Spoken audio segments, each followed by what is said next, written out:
Welcome to What Lies Ahead. I'm your host, Chris Raffini, lead singer of the Long Island band Overthrow. On my podcast, I explore everything related to the hardcore scene through the eyes of artists, promoters, and record labels. As always, please like and subscribe on all social media platforms. Today's guests, Dave and Jon from State of Mind Recordings, a label and distro that has been consistently supporting independent music through carefully curated releases and a deep commitment to the hardcore and punk scenes. We'll be talking about the label's history and running a distro and what's in store for the future. Dave, Jon, what's going on? Thanks for coming on. Thanks for having us. Excited to be here.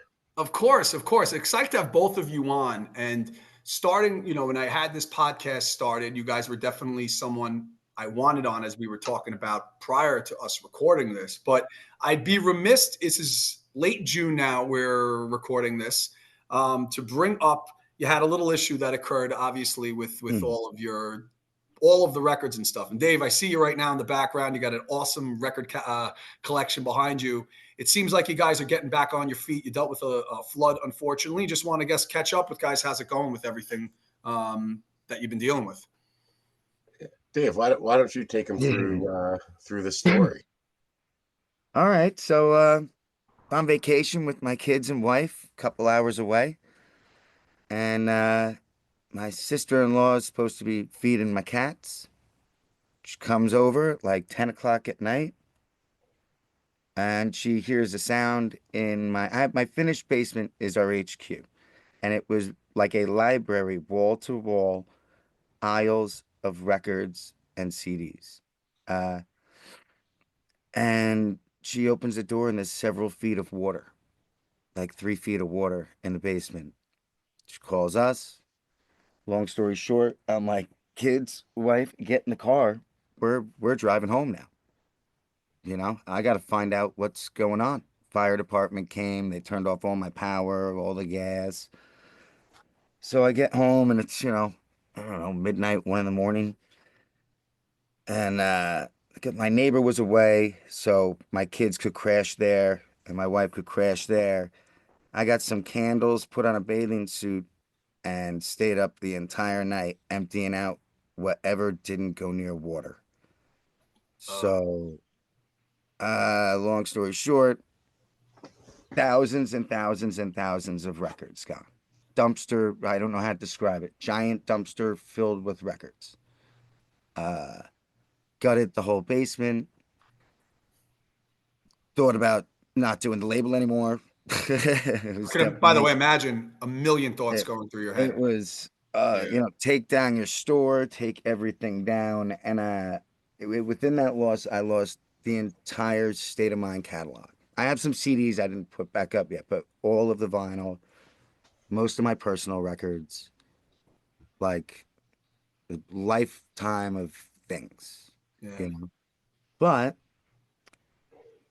then I posted about it. And first, an old friend of mine that I used to trade with, another label, just randomly sent me a package.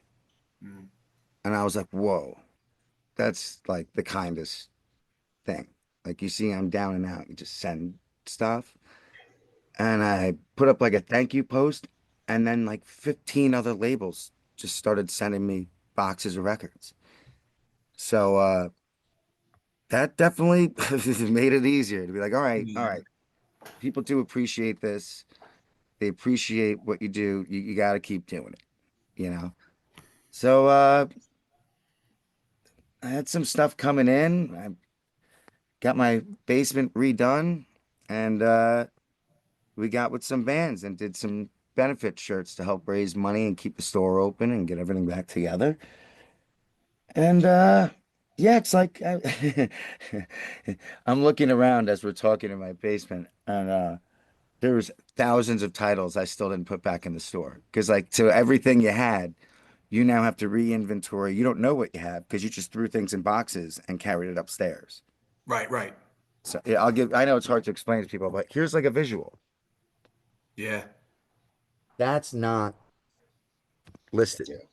That is. That used to be aisles of records. Yeah, it used to all be like this. Like those the cube 12 by 12 cubes, aisles of it.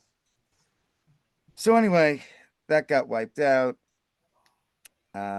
We did a whole bunch of awesome shirts, 3 waves of them.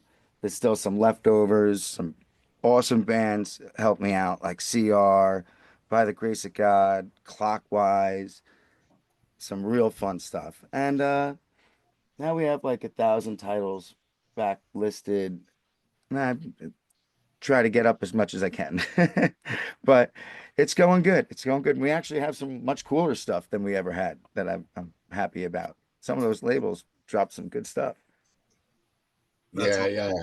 I woke up the day after to a text message because I'm in Vermont. I'm not on Long Island, and it was pretty much basement flooded. I called Dave, and yeah, he was up all night in freezing cold water, Yeah. just trying to get stuff out.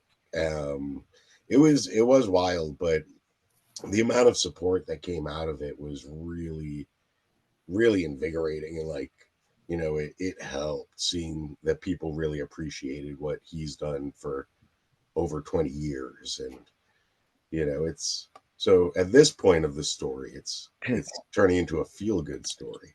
A Yeah. few weeks ago it was not.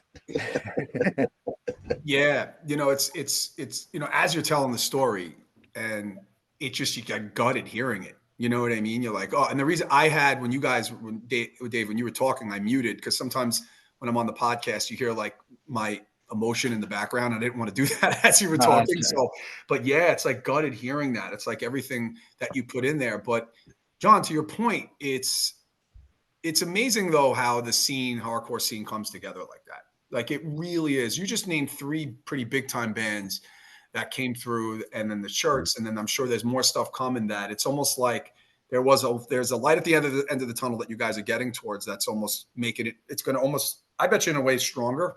Not that this should have happened or you wanted it to happen, but almost in a way Yeah. stronger. And it's awesome hearing that you guys are back up on your feet and doing all that. I can only imagine, Dave, that ride home. Oh, I didn't know how much I lost. That was like one of the worst experiences. It's sad. Like I shouldn't, like, people die and stuff, and that's much more terrible. Yeah, but in context of what we're talking about. Yeah. Yeah. Oh, dude, the ride home, it was dead silent. You know what I mean? And my kids and wife were awake the whole time, but it was dead silence. Mm-hmm. Because like my kids help me too. Like they'll help me pack mail, or like if I have a release, they'll help me stuff flyers and stamp things. So they're like, "Oh no, daddy's company." Yeah, and you graciously, you took our record, which I know Yeah, hell yeah. Race is gonna reach out to you. We're gonna, not like it's a speck of dust on what you have. You know what I mean? But we Every want bit Race is helps, gonna man. send you some more stuff Every on bit our way. helps. That was So one of the whatever we can do. coolest laid out records. That layout is Thank you. awesome. That Thank you. outer cover. So we went with John Contino, who's the man, right? And he's done all these crazy things, and we're like, reimagine this thing a little bit, and then it just kept building and building. We're like, you know what? Let's just do it. You know what? So yeah, thanks to Contino. But Race is gonna get in touch with you to send you that stuff away to any little thing we could do to help you guys. Thank you, brother. It's really good when bands and labels and people actually kick it up a notch and make records, surprising and exciting. Because there's a lot of things are just played out, so you really have to be extra creative now. So yeah, your record looks Thank really you. good. Thank you. Appreciate it. So I'm glad to hear like things are picked back up again. And I think it's important. People saw kind of the story on Instagram a little bit, which is there's the good and bad of social media. And I think that was where I think there's the good, right? Because if this happens, it probably in the late 90s, like, and I'm going to date us to where we were in the early 2000s. Like you probably get the help, but I take I if it think was it then. helps so much faster because of Instagram and Facebook, So, I was distroing your shows at Deja One as a kid, like 13 years old. You probably don't remember. I might have had 2, 3 boxes of CDs, and like, if this was back then, I'd have to just take what's left and bring it to shows, and that would be, be like, that's what Yeah. you do. Under the Volcano might mention it. Yeah, maybe back then. Yeah, we get a nice mention from Under the Volcano. And then this podcast I did put out because Anthony Race and all them, they did it was paving the way and positive reaction. They were doing that. And then a lot of those zines back then were like you type up, you go out and you sell them for $1, $2, and by the time they were printed up and sent out, it'd be like almost like 5, 6 months later. So it almost like you guys would be through it. So that's where, to me, the positive impact of social media came for you guys, and I'm so happy to hear that it's been helping you, and you guys are almost through it. Did you see the picture of the dumpster? Because everybody told me that was like, people were like, that brought tears to my eyes. Oh, it's hard, right? It's like Oh, seeing something like that. It's yeah, hard. that It's was seeing like I said, in context to what we're talking about, they're really, you have a distro, you have a label. There's really probably nothing worse than that. And that's why, when we were talking prior to this, I had Mike from Dead Row Records, Iron Chicks, coming on in a little bit. And we had to reschedule because, he thought he might have had nothing even remotely close to that, but like what you were dealing with. But I was like, we were like, let's reschedule just in case. Fortunately, there was no issues with it, So yeah, that was a tough post to see, but to show how real it was in terms of what you guys were dealing with. yeah, yeah. And then on the other hand, you're like, do you even want to tell anybody? Because are they going to assume that all of your stuff is now waterlogged and damaged? Mm. Like I had that fear. I'm like, well, if you say you had a flood, is everybody going to think that all your stuff's garbage that you got out? And that was like I take such pride in how I handle records. It's not even funny. So like, Mhm. right next to me, I have bags. I bag every single record that comes through this door. I use whiplash mailers. I have extra nice pads. Everything is very. If there's a dented corner, I won't list it for sale. It goes in a dented section for much Yeah. less. Yeah. So like, I was very concerned about that. I feared that people were going to be like, "Oh, all this stuff's going to be like it was in water." So that's You know what, they like both of you, you guys have such a great reputation with what you've been doing for years. I think people know that, I think it's out there. People know that you have a great reputation with it. So, and because you care so much, you thought that, those are some of the things that are going on through your mind. But yeah, thankfully, man, both of you guys, like everything's kind of picking itself back up again. Yeah. Yeah. So I guess now we'll start from the beginning. You were talking about 13-year-old, David Deja One, which is, there's Deja One and the PWAC. I love Deja One. I love the PWAC too, but Deja One was a special place for a couple of years. They were both so good for different reasons, but yeah, Mhm. definitely both great venues. Yeah, I never great. made the PWAC. John's a couple years older than me, so Mhm. I just missed the PWAC. And the PWAC was just a ridiculous feat. It was crazy that was, A run warehouse. by hardcore kids. Yeah, it was like a warehouse. There would be lines around the corner, thousands of kids showing up. Like it was insane. It was Um, insane. Both were but great, yeah, but let's but talk about Little Dave. yeah. But let's start, I guess, from the beginning so. What was it? Started with a distro, right, Dave? And then obviously, Jon, we're gonna, you jump in with some stuff too, because you had some bands too, that we're gonna be talking about a little here. So, but let's talk. What was the motivation of starting a State of Mind Recordings? Was it always that name? Did you No. start a distro label? How'd you go about all that? So, um, I had a distro and a label in grammar school, I guess, 8th grade. My friend kind of got me into. It's actually a friend of John's too. My oldest friend got me into going to shows, and he played guitar, and I had friends that played instruments. I couldn't play an instrument. So then somehow we were like, all right, let's put out a cassette. And we did a couple cassettes. And this is funny because my first label did John's cassette as a kid. Contra. Yeah. Yeah, Yeah, our cool, demo. Our demo. cool. All right. So we had a terrible name. It was Take a Leak Records. You were 8th grade. What else Yeah. would I it mean, be? it sounded good to me. Yeah, it's a perfect name. It's So, unique, so no one definitely had that one, right? So, no. And like since you're from Long Island, like you would know the things we've done, but like most people, there's no way. Then we put out a 7-inch by, do you remember a band called Santiago 301? heard of him. Yep. Mhm. They were a Long Island punk band Mhm. of that era, whatever. We did a split 7-inch. Me and my friend pooled together all our money and put out this terrible, terrible split 7-inch.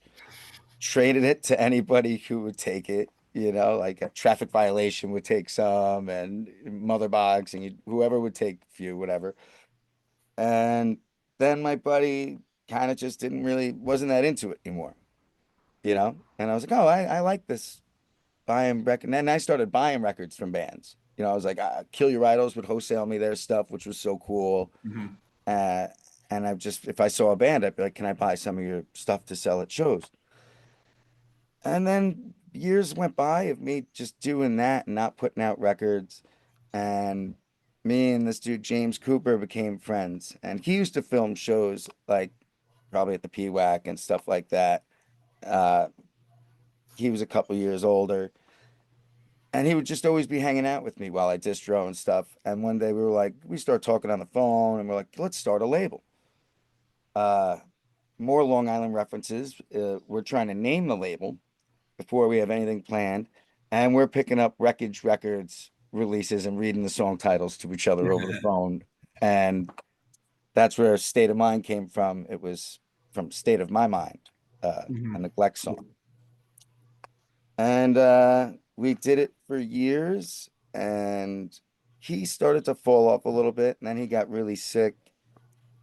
Eventually, slowly died of cancer, which was terrible. And then, like, you know, I kept chugging along with this was a few years ago, kept chugging along. You know, I was a little bit lost. Doing it by yourself is hard. It's hard not to have somebody to bounce ideas off of, to see flaws in things or better parts of things. And me and John have been talking forever, and just somehow he just ended up becoming that person.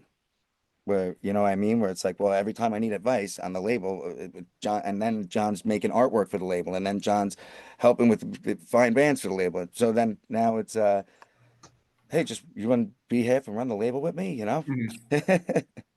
And here we are. Yeah, that's it, John. You came in and it is there's so much stuff. Like it's even looking at the records behind you and then all the stuff that's involved with running a label distro. You absolutely would need somebody else to I would think at least like, you know, because you're it also helps you kind of maybe slow down. Not saying you're moving fast, but sometimes things are happening so fast it helps have another person bounce something, you know, off of, you know, to work with. So John, like how did you so it came in like obviously a friendship. You sang for Contra and Solidarity Path. You're in a couple bands and stuff like that. So Yeah. you obviously knew each other. Talk a little bit about that history and how that kind of led. And you guys, you know, Dave kind of talked about that you guys led together working with him. Hey, Yeah. John, how did we meet? Ha ha ha. Ah, yeah. Oh gosh. How do you like specifically how I mean, I've Yeah. known Dave since he was very young. I've used to drive him to shows, Mm-hmm. you know. Like you said, our friend Jeff Cunningham, who is in Oblique, You and like name dropped him. He's a good and yeah, of course, guy. Bridge and Tunnel. He's currently in a band called Freezing Cold. That's really good. And Mm-hmm. the guy's amazing. But you He's, know, he's my daughter's godfather. Wow. Mm-hmm. yeah. But yeah, like I've known Dave forever. And when my current band, The Path, was getting ready to do our first LP, I was like, oh, who wants to put this out? And like Dave and I were kind of talking about it, and it just made a lot of sense. I am I am staunchly DIY, and State of Mind really aligns with that and Mm-hmm. my values and hangups with certain things. And then yeah, from there, like we just kept talking about things, and you know what I've learned probably over the past, I don't know, let's say 5 6 years. It's real easy to make dumb decisions when you're running a label. You know, like, there are so many times where I'll call Dave. I'm like, hey, is this a good idea? He'll be like, no, that's not. And I'm like, okay, we talk it out, and and like it is really good to have people that balance you in it. I think, you know, what Dave brings to the table and then what I can help him with, it really makes for a better situation, a better releases. It's good. It's hard to do it on your own.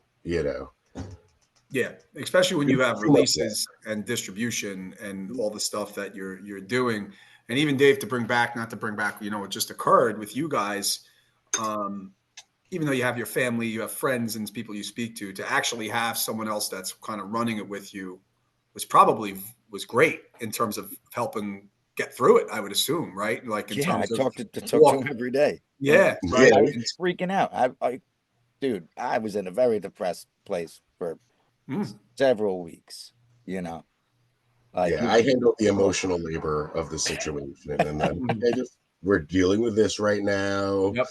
We're gonna deal with that later, and yeah, I mean, Dave and I spend hours and hours on the phone, like all the time, just talking about records, talking about hardcore, talking about whatever.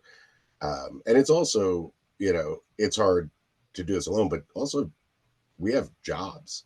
yeah, Like Dave has a full job and a family. Like to be able to accomplish everything on your own would be insane.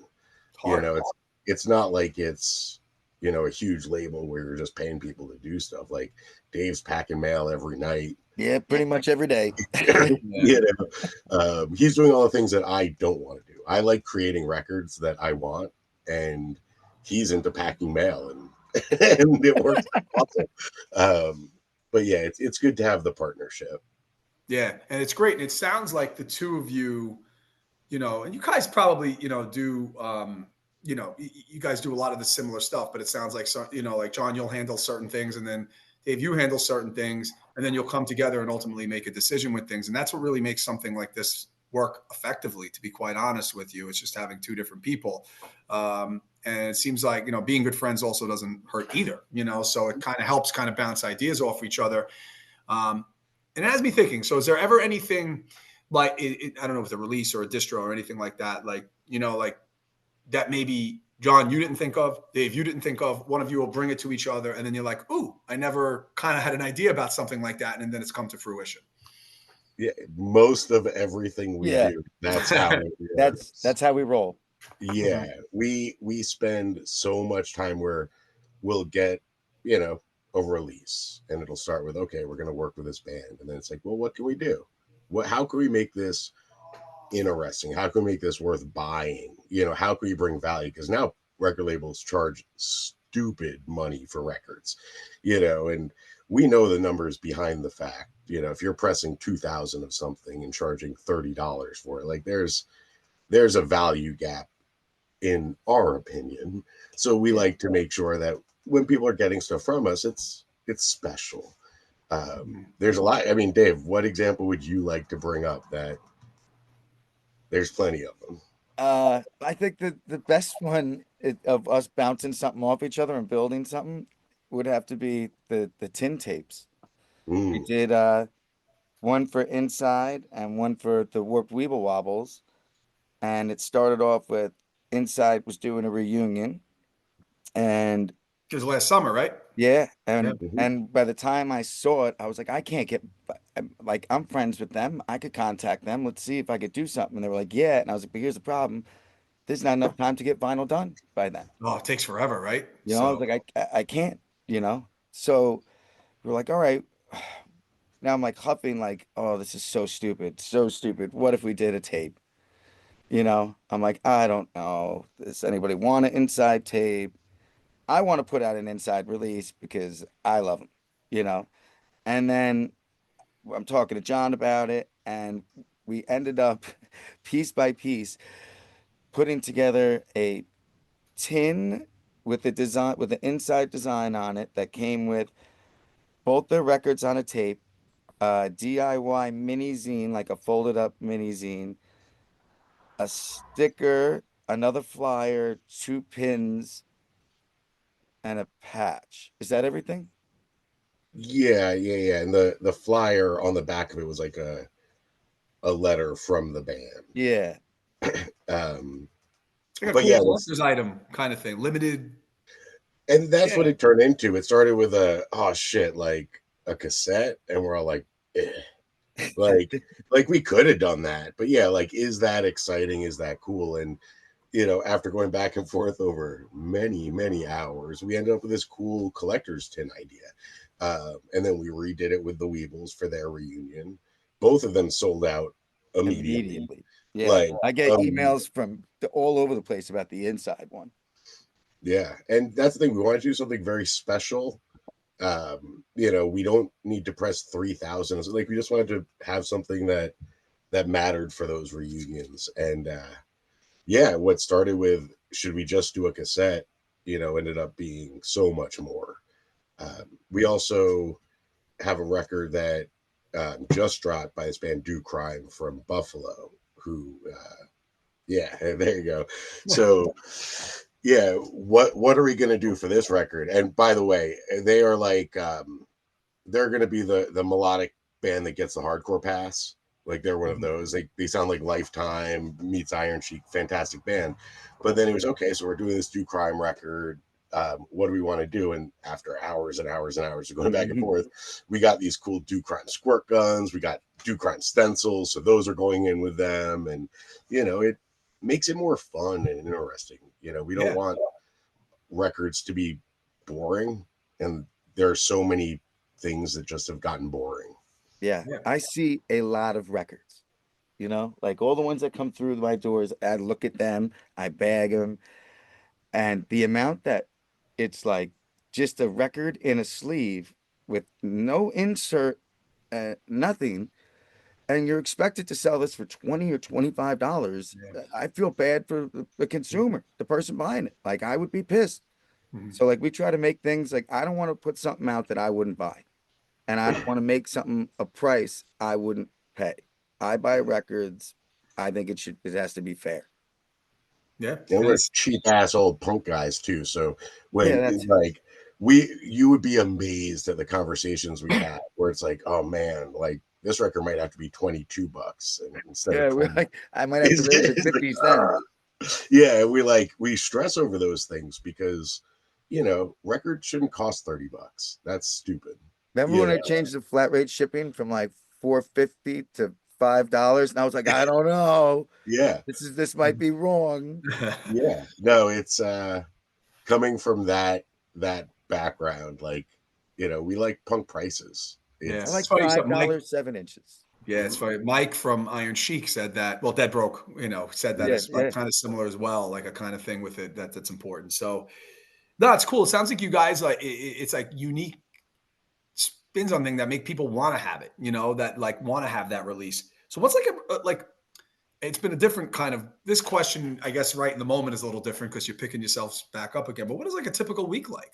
Do you guys look ahead to releases for next year? Or are you so right now? I know you're getting out of what you're getting out of, but like, do you look at that? Do you look at when things are coming out, getting new releases to help with like to sell with the distro? How does a week in the life of Stay in Mind go? Okay. It's chaotic. Well, completely chaotic. That's all the time, every day. Every day you got to go like so. We try to plan out a year as early in the year as we can, and we try to end it by a certain time. So, like, you don't want to drop records in November and December. We try not to really do that because it's Christmas time and everybody's sales and this and that. I've heard that a few times. Around then, like, you start setting up your next year, set up January, February, and so on. And, we'll have a few ready by then. And then stuff falls in your lap and friends contact you and releases occur that you didn't know were going to exist. So you kind of never know. Very rarely are we like, we have to find something to put out. Almost never. We have conversations every now and then where it's like, oh man, we don't have anything coming up, or like I think it was maybe last year, maybe the year before, where like, oh man, we just put out 3 cassettes and we don't really have anything lined up. And then next thing you know, it's like, oh wait, now we have 7 releases all of a sudden. It's tricky because to put out a record, you need to have a band that you align with. That band needs to be ready, with songs, recording, hopefully. Then you put it off to press, which could take, I don't know, 3 months, 6 months, 9 months.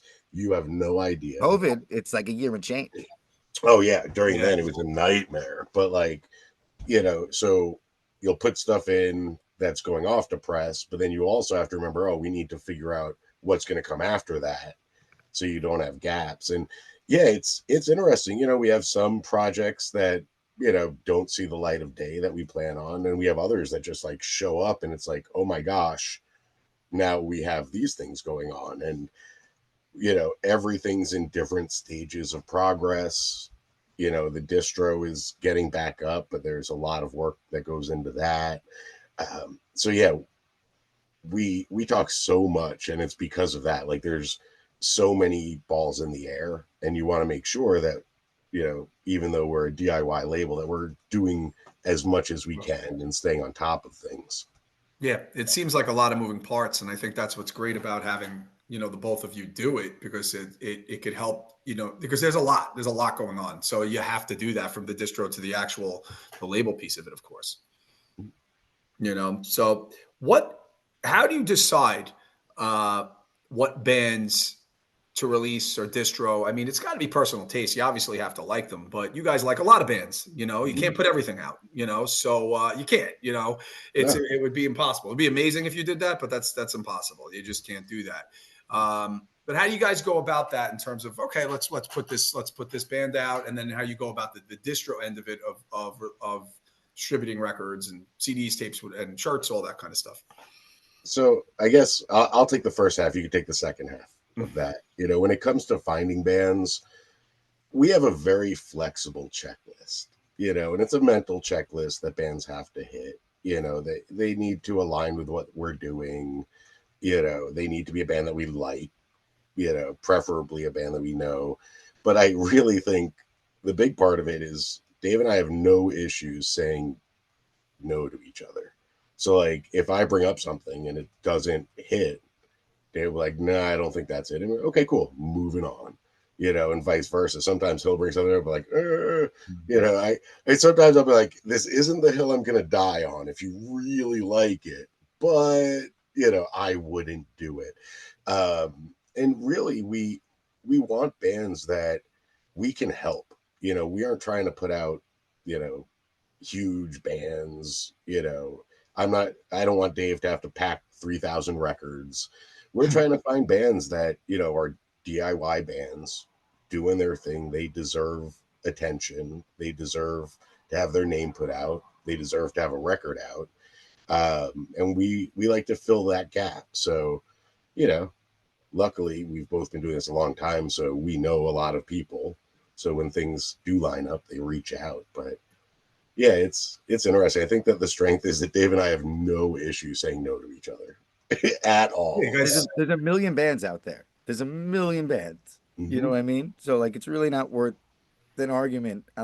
Like he said, it would have to be something I'd have to like really, really, really, really love to even put up an argument. If he was like, nah, I'm not into it. Like, all right, well, like, also don't want him to have to do a whole bunch of labor and stuff for a band he doesn't like. You know what I mean? Like, it seems like a terrible idea. I would be upset if it was a yeah. band I didn't like and I'm sitting there packing all these stupid records of the band I hate. Yeah, so that it absolutely comes. And it seems like, again, just from hearing, like, just from the history of how you guys knew each other, friends before this, right? He was the obvious choice of jumping on with you. And your just interaction here, that's what makes this run so successfully, where it's like, and I think what you said too is it's so true. It's like there's so many bands out there. So it's, of course, you have that drive of, okay, I want to put this out. I want to put this out, but you got to then stop, let it settle in for a second and see what makes the most sense with it, of course, So I think that's really a great way of going about it. And you think about it. And again, that's why it's good to have two people with these things. I'm going to keep like kind of stressing with that kind of stuff, because it's what you guys are doing. It's so involved, to help with that. Do you guys do you do streaming also? Like, do you help with that if you're putting a band out, or it's just tapes and vinyl and that It's kind up to the band. So, Okay. if they want, we can do it, and we go through Death Wish, and they take care of that for us. Uh, it's My point of view is we do things on a hug and a handshake these days. We used to State of Mind when there was the CD era. It had more money to give bands for recording and things like that. You got to recoup those things, and selling thousands and thousands of units. It was a possibility and not a problem. Now, when you're putting out a few hundred records, like, there's no budget for recording. So Mm. I don't. I don't own that recording. You know what I mean? If I'm kind of borrowing it. So Right, why, right. if you can do it and want to do it yourself and you collect all of the monies for it, more power to you. I think you should. If you need me to do it, no problem. We'll type it up and send it over. That's okay too. But I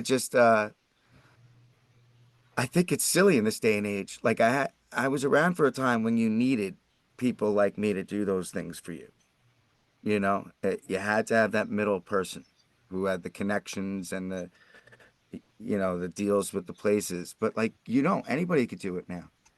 So Yeah, avoid their cut and my cut and keep it yourself, you know, yeah. and we'll help promote anything, if I don't care who's collecting it. It's such a little amount. It's so, Yeah, that's also the so truth. minute. Nobody's making $1 million off. Not even Snoop Dogg's making $1 million off. Well, you're right. Yeah, that's the thing. And even streaming, you could stream as much as you want. You're getting nothing from that, Yeah. and that's the reality, And it's funny. And what you just said, Dave, is so true.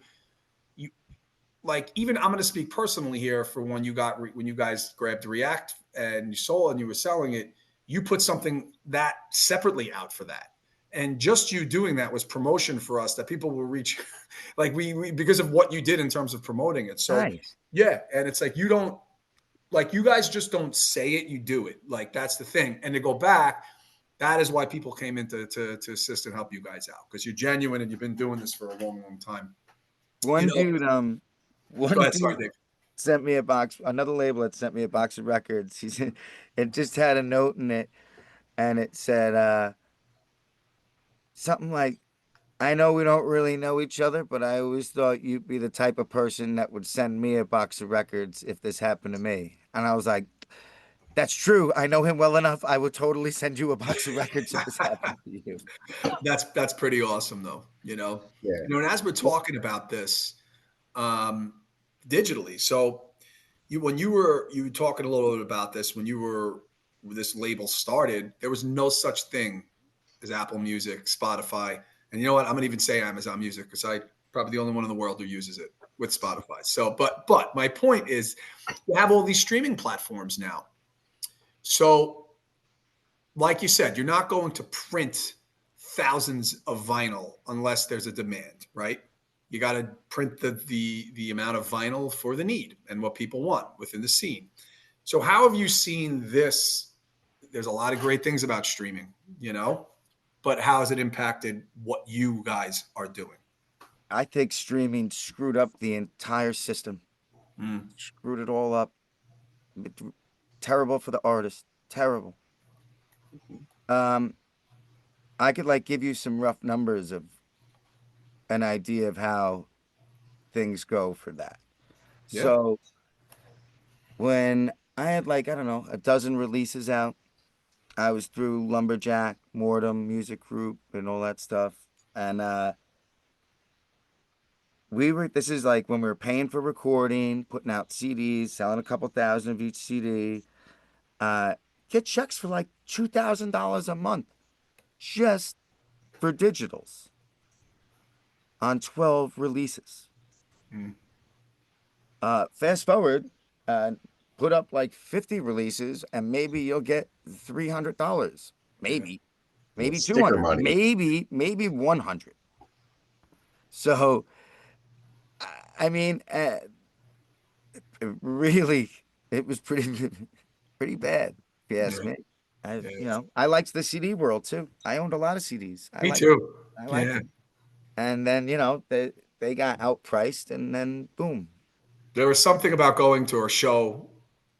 None of the above records. I'm going to throw some. Even Utopia. I lived in Nassau County, so I Sure, went to yeah, Utopia. yeah. Love You get none of through, the above. yeah, you get through all the bongs and the jinkos and all that shit in there, and then you get to the CD, you get to the hardcore area, and you get and you buy that stuff. There was something about opening the insert, reading the thank you. I loved all that. Not like you can't do that now, but it's definitely changed that And obviously a little bit. another point of view about streaming is, as somebody who listens to records and buys records and CDs and has been to the studio and all these things, like there is a lot of time and effort put into what song goes after what song on an album. Oh yeah. And, Mhm. and these artists wrote these with intent of you hearing things a certain way. And I feel that people never hear them. Like they just never ever hear them the right way. It's I different for think, sure. Go ahead, John. Mhm. I think another big issue that people don't talk enough about is, but people certainly notice, especially with streaming things on TV, stuff goes away, and then you Yep. will never have it. That's right. Like right now, Mhm. to get your stuff on Spotify, you have to pay to have your stuff put on Spotify. Eventually, when a band breaks up and they stop paying that, guess what? Their stuff's gone forever. Yeah. So having a physical format means that you can listen to that forever. You have that. So the packaging, super important. The sitting down, listening to a record as it's intended is important. But sometimes I look at my record collection as like a safety net. Like those Yeah. songs will never be gone. Spotify will go away. Bandcamp's going to go away Look at because, MySpace. yeah, Everybody thought all their stuff was going to be there forever, all their flyers, all their music, all their things. Yeah, where is it now? yeah. Gone. Every empire falls, and you know what? I'll have my records. So if I want to listen to whatever, I'll have that option. And I think that's the important thing about buying physical media. At the end of the day, is like you own it, you have it forever. The internet's going to change, and things are going to disappear. For sure. Yeah, and it's you see it, there's something about it's like a record and it's order. It's like a story, right? And that's actually when I have bands on here, I love hearing about well their set list, but how they structure their album track list because it's so important. It's a story. Like we're right now finalizing our new album, and it's like we're finalizing the track list. And it's funny you say this because it's are people going to even care about that? Because the reality is things get on playlists, they move around, but that's still important to me with that. Do you guys see now in working with bands now, as opposed to when people still love vinyl CD, the people like that still, but the demand is a little different, right? Because of social media. But do you see bands going about their releases differently because they know they have the streaming platforms as opposed to digitally in terms of when you're talking to bands and putting stuff out? I think bands bands sometimes don't have the patience. Like we've talked to a few bands where it's like, hey, if you could hold off on releasing that for a couple months, we could do a physical release. And right now, the lifespan of a band is very short for most bands, so it's also tough to say, listen, can you hold on to those songs for 5 months and we'll have a record come out? So I think that is probably one of the biggest um, dilemmas, because they could put it on Spotify tomorrow and then all of a sudden that number goes up a little bit, but they never get that physical release. So that's one impact that I've noticed. It's a lot harder to explain to bands that, like Dave's always saying, the record, none of those songs exist until you tell people they exist. So like It's true. if you could just keep stuff to yourself for a little bit, you could make it so much better. But Yeah. you I'm know always like, everybody famous who's on the radio, who drops a new song, they had that for a couple of years, probably. You're right. yeah, Like, and guess what? It's brand new because you just heard it you're hearing it now. yeah, That's But true. we have bands, my entire span of running a label, I have dealt with this. It's a constant headache of, but I want to put it out now. I recorded these things, you know? I love what I did. I got to show everybody. And I'm like, I understand, but you can't. Yeah. Well, what's the difference if I put it out digitally? Who cares? Well, no, because then it's not new. I can't say it's all new. It's not I'm really like, right when it's out like that way. it's, I can't tell you how many times we've had the same conversation. And they're like, all right, so I'm going to book a release date. I'm like, no, please don't. You know? yeah. Yeah. Now being in a band, putting out records, and then working with Dave on State of Mind, it's like it's real tough, and we have to explain it a lot because bands just don't really But they know. don't know what, what, Yeah, what if we get the records in, they show up at Dave's house, but they're all damaged? yep, Like that's That could happened. happen. like there could be a bad news scenario. And like, yeah, it's just tricky. I think the bands get really excited about their releases, which obviously is good and they should be. But so bridging that gap and saying, okay, pause, let's get this on vinyl. It's going to take 5 months to get these. And You know, then when after those 5 months, this is where you got it even gets harder on them when you're like, and don't be writing and playing any new songs or anything. You got to play those songs. yeah, You know what I mean? When I'm like, oh, we wrote all these songs. Like, no, no, no, no, no, no. You got to that's not out yet. You got to play the new one. That's the new songs. And they're Mhm. like, no, we wrote those 2 years ago.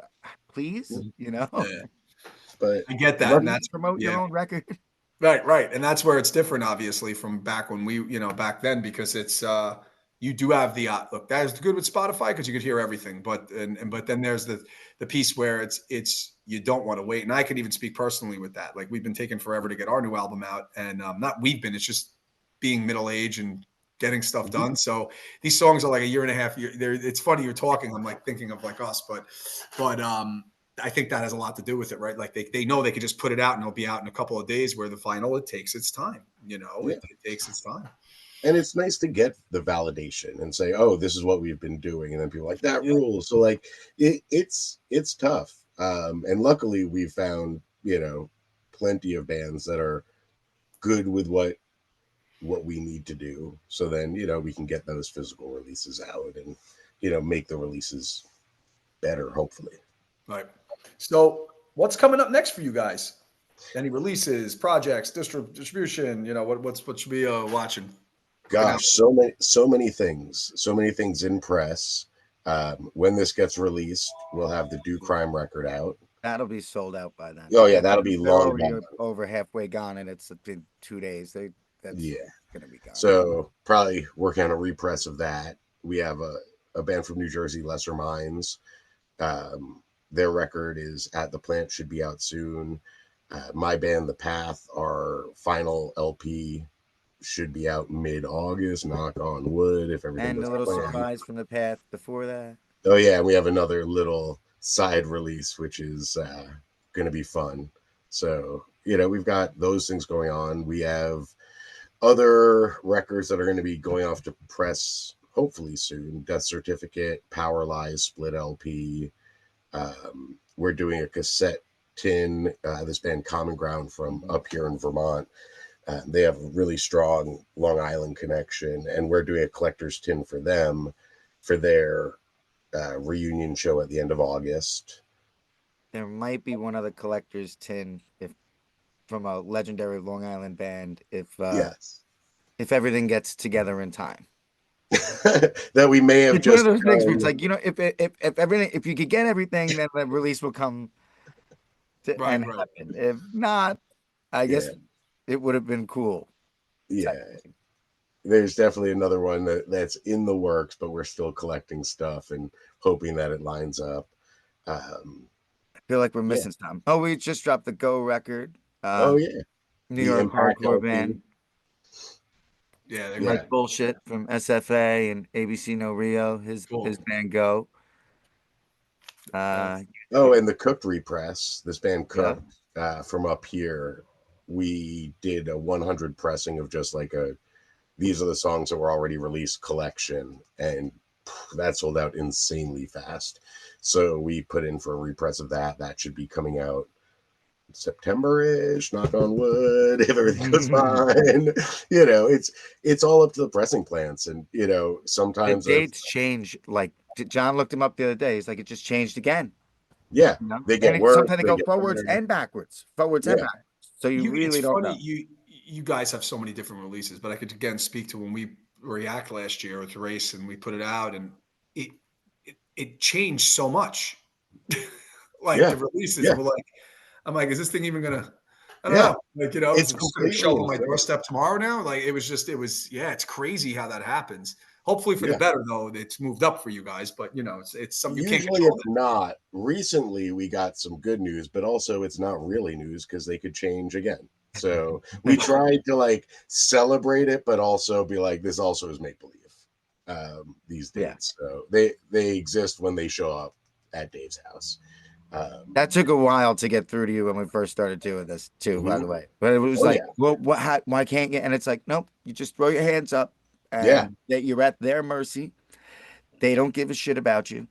yeah. And if somebody pays them more money, they're going to put it in front of your project. That's exactly what's happening. Yeah, and then they'll Yeah. come up with the shipment and all that kind of stuff. Yeah, and like these things, but that's 100% that. You two have such a great like the way you look at things. Like I'm sure it's frustrating and there's not moments where you're like, laughing it off. I'm not saying that, but you almost have to. What are you going to do? Right? It's like almost like what I'm you I'm can't numb you to it. can't control it. Right. That's what it sounds like. And Yeah, I'm you like, can't this is what control it's gonna those. be, man. I fought this battle for years and years. I've dealt with so many different pressing plants, tried and tried. Like, I'll tell you Yeah. this: there are some out there that have great communication. They're also much more expensive. Mm. And we also switch up who we work with, Yeah, I was going to like ask that. Do you use the same ones? Have you been, or No, you move it around? no, we'll use plants and like things will be going great, and then we'll have an experience that's not so great, and then we kind of look to see what the next one. Prices, we want to keep things affordable. and We even certain bands have demands. Mhm. Black Army Jacket. They asked, "Can you make everything? I don't want slave labor involved in my records. Can you make everything you can?" Either in America or Canada. They were like, we'll settle for Canada. That's fine too. And so, like, no, I had to press that stuff at a certain place. They Right. didn't Yeah, want it going through a broker and going overseas. And uh, that was definitely much more expensive, but they were worth it. And I respect their ethics. You know what I mean? That was their big ask. They were like, you can put out our discography, just no slave labor type stuff. We want it here. yeah. One of Dave's big jobs is he figures out how to get things done. So like, we'll have ideas like, oh, that's sick. I'm like, okay, cool, Dave, go figure out who will Yeah, do. go fishing on the internet, figure Go out figure where to that out. buy that or make that. And like, yeah, the Path's last LP, we did 100 die cut, in the shape of a cog, which ended up coming out great. So we had to figure out like, okay, who does that. And we're always, like I said, we're always trying to keep the releases below a certain price point because we want it to be accessible for people. Of course. We don't want to wholesale them and all of a sudden, like Revelation has to sell it for $30. Yeah, by the Who time it hits wants a store, like it might go through three channels before it gets Sure. somewhere, or two, whatever. Right. And like they're all upcharging. that? Mhm. So you can't have like a record hit the store and be like, oh, it's $45 at the store. Yeah, for this Like, hardcore band who the fuck wants anything I'm putting out for $45? $45. Like Yeah. hardcore. I didn't. And I can't fathom hardcore records $45. I'm Yeah. sorry. And I don't some even. are out there like that. Even It's like crazy. I don't care if you're as big as Turnstile. No, that's crazy. Yeah. Yeah. Yeah. no, and it's the good thing for State of Mind, which is really all Dave, is the distro really helps the label exist. And the Oh label yeah. also helps the distro exist because, it keeps people interested. But like if the distro wasn't part of this, running the label would be insanely difficult. It would like it's too like if one or two releases doesn't go well, you're out of business. Yeah. The numbers are tighter than they've ever been in the past. So yeah, like having the distro really allows us to be like, let's not charge that $2. And it is a privilege, like I don't want to knock other labels because I couldn't imagine starting a record label in 2025, and just doing that. Really the success of the distro and the longevity of the distro really helps. And the fact that like State of Mind has always been a place where you'll go through his website and be like, wait a minute, how do you even have that record? Which is a sad part of the flood that we do not really talk about because it would be Yeah. really sad. But Oh like, yeah. Yeah. Dave's been The doing it stuff I so can long. never get again from the Yeah. 90s and labels I bought out and sought out. Like I Yeah. can't tell you how that's like a hobby. Yeah. And I'll Yeah. like, be you like, can, I saw that person. I think they still have their old records in their closet. I'm gonna see if they'll sell me all of them. yeah. And And like, it'll be like a 90s hardcore label from Buffalo or something. I'll be like, oh Yeah. my That's God, not I'm it. so excited. Yeah. Yeah. but yeah, like you can always find really wild stuff that, you aren't going to see elsewhere. That's going to be at a price that you'll be psyched to pay. And yeah, like having the distro and having the label working together is what makes it work and allows Yeah. us to be super picky about, $22 or $20. What are we doing here? And the fun part is it's like people, other labels and stuff I'm friends with, they'll be like, man, how did you get your distro that big? Like, what'd you do? And I'm like an idiot. So I just didn't keep money and did something for 20 plus years. So if you don't keep any money and you just keep doing it for like 20 years, you're allowed to make a lot of mistakes and it can now pay for it. You know? Like, So your distro is huge, and I have because yeah. you post a lot of it, and it's awesome that you do that, and it shows it. And I remember when we were doing, when we were ours, and I keep bringing up us, but I'm just using it in relation to what you guys. And I was like, we had a list of distributor. I'm like, 100% like hope he takes it. Like, Oh, wanted of it because course. you're a known one to And me, it's well, but for you're a you, good it's guy. like You Long guys are Island. good guys. Yeah. So that was important to us. But it was funny. I have a couple of questions left, and John, one of them, John, I was actually going to ask, and you answered it like so perfectly. It was like so like organic the way it came out. Was as the distro helps the label and the label helps the distro, and you just answered that like perfectly. Yeah. Like they each in itself, it helps each other run in a way you're saying. So that's kind of cool to hear. Yeah, it's a really interesting like symbiotic relationship, and I don't think either would be nearly as successful without the other. Where the label's allowed to take, I mean, we don't take huge risks. We try, like you were saying, pressing amounts and things like that. We try and keep appropriate. But yeah, if a record doesn't do as good as we were hoping, it's not going to topple the label, Right. Or even because if something comes in damaged. Let's say all the covers come in damaged and we never dealt with this plant and they said, too bad, we're not sending you replacements. Oh, Well, then like you have to replace them. It has to get done. It would yeah. be What are you gonna wrong. do? Yeah. I've seen labels do it where they're like, oh, all the records have dings in them. Like I would not do, I'm gonna go pay for new covers now. And it's easier to do when you're like, instead of you're pulling it out of your pocket, being like, well, it sucks. It's unfortunate. Thank God we have a distro too. We'll cover it out of that. You know, yeah. And it's not like we we'll have just not millions talk of about this bill. dollars. Yeah, it's not like we have millions of dollars, but like it does give us a little bit of a buffer for when things happen. Like we're like, okay, at least the distro is pulling in money and we can recover. So Yeah, like at least there's orders every day from the distro, so there's always something going on. Yeah. Steve And constantly what's probably as we're great is talking, you're getting some orders going through. I was packing mail before we got on. Yeah. Um, like when we put out a release, see, we don't really like to do the pre-order thing because we like to have the records. I hate making people wait. We Mm, did for the shirts because I had to, but besides that, we don't really do real pre-orders. I actually have the stuff when I say it's for sale.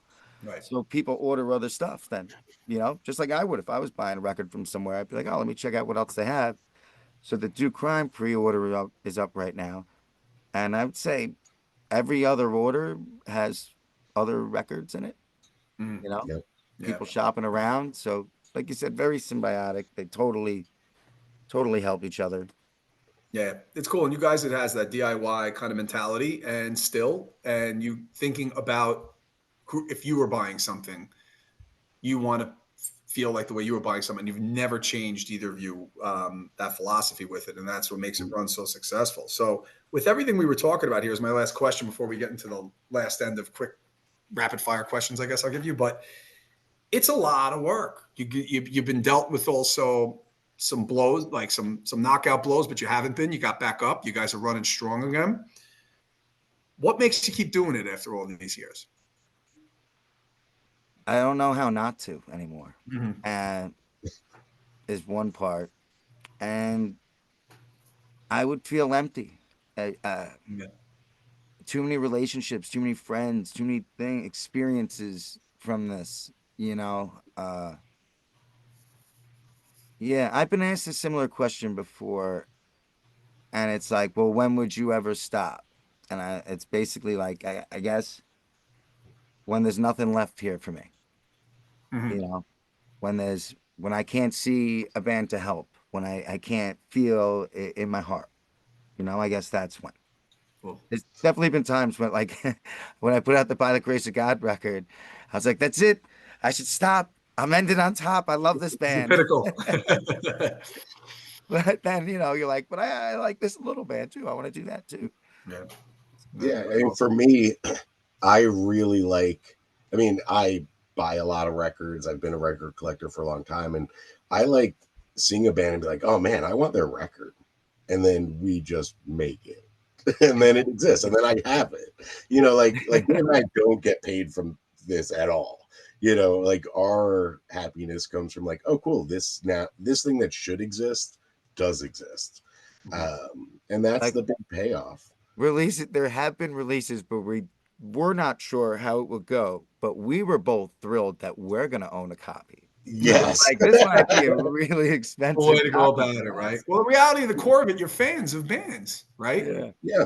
And always like people should always be paying their dues. Mhm. People should always be giving something to the greater scene, if you will. And, by doing this, we're part of it. We're helping bands, we're putting out records that we get to have copies of. And, we're giving back to something that is given so much to us, as corny as it sounds. But like, if it wasn't for DIY hardcore and punk, my life would be very different and Yeah. probably not nearly as awesome. Right. I might not have all my cool ethics. That's true. Well, for sure, right? Or cool records. Yeah, I agree. No, that's awesome, guys. So right now, I'll have a bunch of questions. You first thing that comes to mind, we can go each bounce off each other. Someone go first, whatever you want to do with it. If you want to elaborate on any of these, you can. Okay.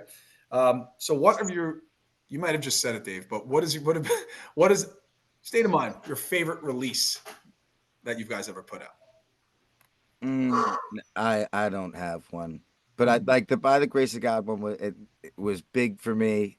Uh, Meaningful, maybe. Yeah, I'll yeah. just go with that one Cool. because that was like That band ruled. over They the still top. do. But that I remember when that stuff drops in 96, 97. I saw them with Earth Crisis at the PWAC and Trip Mhm. Face. They were great.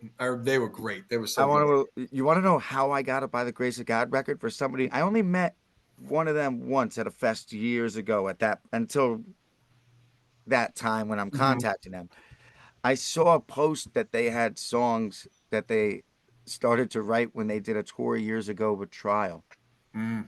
And I wouldn't let up on it because I love that band. And my son was like 3 years old, and I started putting on that intro and having him hardcore dance and sending them videos, like Oh, that's cold cool. call, just sending them hardcore videos of my son dancing and me telling them how much I love their band and leading into like, I know you have some songs.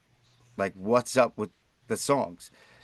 And I don't think they ever would have released that if I didn't push them so hard. They went and recorded them because I said to. Yeah. But how cool is that? And they were like, Amazing. "You really think anybody wants to hear this?" And I'm like, "Please, please." Yeah. So anyway, John.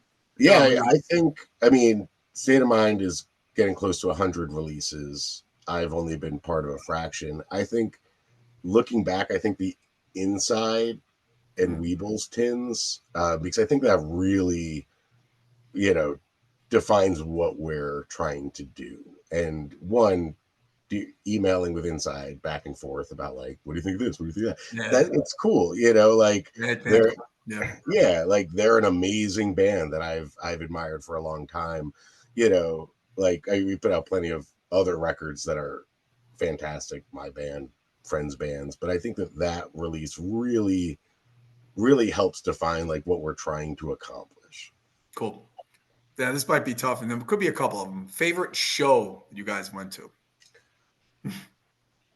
Wow. Well, before we were recording, I The was telling you span I of saw your whole Steve career go Motive to last kind of night at a hardcore show. shows. That was cool. Um, I remember going back two huge shows when I was very young. I saw VOD at the PWAC with Madball, And and I Glass Jaw. remember, That was a great show. Yeah, that was an insane show. And I Weebles too, right? remember, Yeah, that was their yeah, the last Weebles show. played it. Yeah. And I remember during VOD, I had to stand on a chair against the wall because like there were like 19 pits, and I was like, I don't know, 15, 16. Like, oh my There was God. like 2,000 people there, maybe, right? Oh, it was I mean, it was insane. insane. Maybe a little less than that, but like at a warehouse, what we were just talking about before. That show is like legendary. Yeah. Yeah, that show. And I remember seeing Civ at the PWAC. Yeah. And, like Gorilla Biscuits was like my first love of hardcore. So, Mhm. then, and don't get me wrong, I mean, no offense to Civ, they aren't Gorilla Biscuits, but they did some Gorilla Biscuit songs. And I was Mhm. once again probably about 16. And I was like, this This is is it. it. Yeah, This is it. I will commit the rest of my life to this. that's true. Because at that time, I remember you didn't know if you'd see Gorilla Biscuits again. So it's Oh, like for the fact sure. that you could see Civ playing a Gorilla Biscuit song. I mean, right? Yeah. Yeah. You're 16 years old. Forget it. It's Dave. I don't have one. No. Uh, I was just thinking about it. I'm like, that's rough. That's tough. Like a lot of Kill Your Idol shows, memories. Loved the man, a lot of good Kill Your Idol shows. I did really like Boy Sets Fire, Fast Break at Cool Beans. Cool Beans. Yeah, I remember that Remember place. that? It was so little, and Yeah, like yeah. there was a lot of people. Like that was Boy Sets Fire was big on Long Island, right? And like it was definitely in their initial heyday, initial records heyday, and like yeah, and it was packed out, and like it was like a foot and a half from Fast Breaks, guitar's face, Mhm, trying to squeeze in and watch, and like they were not that big at the time, mhm. so like that I always loved that. I can't remember if Snapcase played that too. It's an Because I insane saw show. Snapcase and Boy Sets Fire a couple times together, It's an insane show. Like if you think back at those. packing into little places. The like Cool Beans. Yeah, I remember. So keep that spirit of old Long Island venues, and we spoke about a few. What's your favorite Long Island venue that closed? Man, Deja, man. Yeah, I was there like every weekend. every Every weekend Friday, they had a Saturday. show. It's a Christian place to go. McKnight was, and he always was cool as hell to me. Like that guy, by the way. If it wasn't for him, I don't know if I ever would have made it having a distro. Because Mm, I would go get dropped off by my parents with a box of records, me and a couple of friends, and And since Christian had a label and a distro and stuff when he was younger, right? He would grab me along and I wouldn't even have to pay to get in half the time. He'd be like, come here, yeah, come here, come here. And like just hook me up. And I was like, I don't know this guy. And then I would distro Ground Zero and all, I liked Deja. The place was huge and it would get packed out and there would be bands that wouldn't have an opportunity to play in front of tons of people like that otherwise. You know what I mean? Like you go see Millhouse with 700 people or whatever, 600 people. Like, it would always be crowded. It where would was that that happening? place would always have people there. Yep. Yep. So you there, I don't know how many times, Mhm. I I'd loved say it there. Overthrow was a pretty regular throughout those years. Yeah, we got some great shows with that on that one. It was awesome. And if I wasn't there, like you on weekends, because if we were playing out of state or something, I was there. I mean, like I was there at any Yeah. show. I Yeah. Hell love yeah. that place. Yeah, I mean, for me, I mean, the PWAC will always be the bar. I mean that venue will always It be the is. You're bar right. that no other venue will ever meet. And Deja One was amazing, and also just growing up on Island, just like VFWs I in do love general. VFWs. Like That's a I big think one. just the umbrella of Yeah. VFWs, and one thing I've learned being around this for so long is places close, other places open. Yep. There's always going to be another room somewhere that will, allow things to happen. And, growing up and watching, the people slightly older than me find those places and make things happen wherever. I mean, I've been to shows in ridiculous places. And it's all because somebody took the initiative and just made it happen. And I think that's been my biggest takeaway. When it comes to venues, I tend to not get super attached because they will close and then something else will pop open and True. that'll be I'm, cool. I'm going to go with a new favorite place, but I only got to go there once, and it was in the last couple of years. Uh, I went to go see Medicinal and a couple other friends' bands, and I got given this address, and I cannot find the place. just that it must be so fucking punk. You know what I mean? Like you can't find it. So I called up one of the guys playing. I was like, "Can somebody stand outside of where this is? Like I'm driving around this parking lot. Where am I going?" And a friend meets me outside. I'm like, "Get out of here. This is what we're doing. It's an office building. Like you would go to an orthodontist or something. So you go in this building. It's on top of a Wells Fargo. And you go in and you go up these carpeted stairs. And it's nighttime. There's kids with the table there. They're like, all right, $8. Like, okay. You go up these stairs, and all the doors are closed because it's an office building. And except for one door, and it's just no desks. But like there's windows and stuff. It's an office building. And I can't believe that I got to see a show there, and I can't believe that nobody got thrown out a window. It So sounds no, that's that crazy. was, and everybody there was, and it was these young kids doing it, which was so inspiring. And Yeah, I was like, these kids got to be like 17 booking it's this. amazing. And Yeah. like, that's all time was like, this is dope. This is Mhm. awesome. Yeah. Whatever you guys scammed and worked out, right on. Yeah. Especially and that's kind of around now, right? You said this occurred, Yeah, so this yeah. was like 2 years ago. 2 years ago, which is like that kind of stuff always happened when, back in the late 90s, early 2000s, like bowling alleys and little Yeah. hole in the wall bars like Dr. Yeah. Shea's, Ground Zero, like all these Dr. places Shea, where you don't sure. even see. I just feel like you won't see that anymore. So it's so awesome hearing like a Yeah, story. all of us were like, Mike D was loving it. Like, we were like, oh my God. So most underrated Long Island hardcore band in the late 90s, early 2000s. And Ooh. that could be a lot. Like you didn't think got their due, and maybe ended too soon, and could have. And I classify that as underrated because maybe they just never got their due because they ended too soon and they didn't get the opportunity to really play. Maybe. The first band that I think of is Uplift, Oh, which is God. Jimmy from Offset. I don't know. They like when you said most underrated band, like I think of them. They didn't put out enough music, and could have gone on to better things, bigger things, potentially. Well, Uh, I think we're actually just talking about Motive. yeah. I think they were underrated. They were around at a time when a lot of other Mhm. bands were getting a lot of attention, Yeah. and it made it kind of hard to shine because there were so many good bands. And I think they were ahead of their time too, Oh, me too. by Yeah. far. Agree with you. Um, mm. Yeah. I would, I'd go with Blood Red. ooh, I liked Blood Red a lot. I'd put out one of their records, but like I always thought they were underrated. Even though like they're not a hardcore band. I don't think you really call them a hardcore band. I don't think they would call themselves a hardcore band. Mhm. But they're within the scene, so I'll run with that. Yep. They were. Best artwork for vinyl that you felt. gosh, I see. I would probably go like way crusty, like Plutocracy records or Mm. things Mm. like that, where it's like really just off the wall, aggressive political records. Um, Let me think. Best artwork for a record. There's so many records. Isn't it?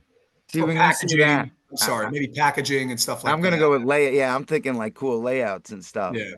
Uh, Oh, you know what's really good? And I wasn't part of it, so I could bring it up. Dave did a cool die cut spirits record oh, where that was cool. where the art was on the sleeve of the record, and like there's a Yeah, big it's square cool. cut out so you can Mhm. switch the art in the first one. I think that is a really interesting record. My friends from up here, Voices in Vain, just did a really. I'm not into gatefold records. Like if you have a double LP, that makes sense. But doing a gatefold record on a single LP, I think is weird. But they decided to go with that, and the layout's like stunning. It's just like Mhm. really a beautiful record. Really good artwork. But I like when things are really interesting, like that Spirits record where it's like different. You don't Mhm. see those things often. That was one of those things too of like how to make something amazing but still affordable. And like die cutting's not cheap, you know. But so the image they had was a frame, like a picture frame, and we got a 4-panel insert, and each one you could slide it out and change the picture. Uh, And the lyrics were written where you couldn't see it and stuff around. And for the pre-order, we adhered stands to the back, like the for like a picture frame, and you could stand it up like a picture. mhm. But I liked I'm not even into this band, but like as I see a million records and I like to look at them all. They're all Yeah. interesting to me. Mhm. And uh this band Ilsa on A389 did a pop-up record. And I think I think Shelter did one too, but I Mhm. own the Ilsa one only because of the layout. I was like, this is the coolest thing I've ever seen. You Yeah, open it and it pops up like a pop-up book. that's cool. I was like, wow. I can't imagine what that cost. Mhm. Because Yeah, trust me, I've thought about it. I'm like, how do I get pop-up book record? I want to put out pop-up book record. That's cool. yeah. There's a European label. I think it's called like Knives Out or something. They did some sheer terror records where they had 4 different versions and they were all die cut differently and like stuff like that. I'm just like amazed. You Yeah. know, when that much thought and effort goes into the packaging, I think it's awesome. Because yeah, a lot of bands kind of don't don't know what they can dream about, you know, Yeah. and don't know what options are actually out there. So, you know, those are some of the prettier records. Cool. All right. Last one here. And sometimes it's funny when I ask this one, people have to think back on, we were just talking about shows and you guys remember old shows you went to, but almost forget this. You have to stop for a second. What did you guys listen to last? Not like Uh, you weren't in you weren't in like CVS and they had like elevator music on. I mean, like, what did you guys decide to listen to? Like, what were you the listening to last? the last couple days, I've been listening to the Do Crime LP that Yeah. just got dropped. It sounds like Lifetime meets Iron Chic. It's incredible, and it's a record that I'm you can just psyched. The put way on. you're describing that sounds amazing, actually. Yeah, it's really good. It's really good. And like when I listen to it, I'm like, oh, this is gonna be the melodic band that gets the hardcore pass, so they can Mhm. play all the hardcore shows and the hardcore kids will like it. Yeah. And it's such a good record, and I've been listening to that just a lot. It's a really good summer record, and you know, very refreshing. Cool. Uh, the last music I had on was some real cheeseball shit that my family put on. So I'll go one step further back because my wife just yelled, "Alexa, put on happy music," and like I don't know, stuff my daughter listens to, 9-year-old girl listens to comes on. It's a little rough. Uh, Before that, which is also a little cheesy, I was listening to old movie life stuff on Spotify. Oh, okay. Oh, Like, were you especially with listening the to kids 40? are around. I don't have my stereo back set up. My stereo got ruined, so I'm still setting up my headquarters, and I don't have a stereo right now, which is very hard for me. Somebody who Well, listens, I would imagine. Yeah. yeah, it's Yeah. murderous. Uh, so when I'm upstairs around them, like I try to not be too rough on the ears with my musical taste. Occasionally it comes out up there, but like, yeah, depends who's home. So Awesome. the movie life is like if you can't tolerate that, that's easy listening. Come on. Oh, Indeed. all that stuff's great. Yeah, Yeah. that's great. I like their first album the best, oddly enough. It's like that little more raw. And those were shows I remember well too and loved. And I'm not straight edge, but I loved the I will stay true to myself and seeing 100 kids with X throwing their hands up in an X and feeling something and Yeah, that album. awesome. Yeah. Yeah. John, Dave, thanks so much. Anything you guys want to end with before we sign it off here? Thank you. Yeah. Like 13-year-old me would be like amazed to be talking to you. That's cool. Thank you. I'm waiting for you to start singing. Like I'm like, wow. I Can't don't know. break the wall I don't with know if you or resistance. anybody listening to this Unstoppable. wants to You know hear what I that. mean? Oh, it's like, I see you. I'm like, I'm still picturing Deja One and remembering the words and stuff. That's cool. Thanks, dude. Of Yeah. So thank Yeah. you, thank you, thank you, course. thank you, everybody who helped us out so far. It's thank you. I don't know how to say thanks enough. Mhm. Like without this scene, without these people, I would have stopped, Yeah. and that would be that. Mhm. Yeah, no, I agree with Dave. Labels are often unsung heroes and don't get the appreciation that they should. And the past few months have been really fantastic. And it'll keep us in the position where we can keep putting out bands that deserve to be heard. You know, check out Cook, Do Crime, Lesser Minds, Death Certificate, Power Lies. Who else? So many bands, you know. And please check out our Instagram and the other labels that have been helping us out. Support them. You could see, you'll see a thank you list if you scroll through our Instagram, and you'll see me holding up records and thanking all kinds of different labels. I don't want to name drop one because there's like 16 of them that I feel wrong, but please support those people. Those people are so important and necessary, and the right people you want in this music scene. Mm-hmm.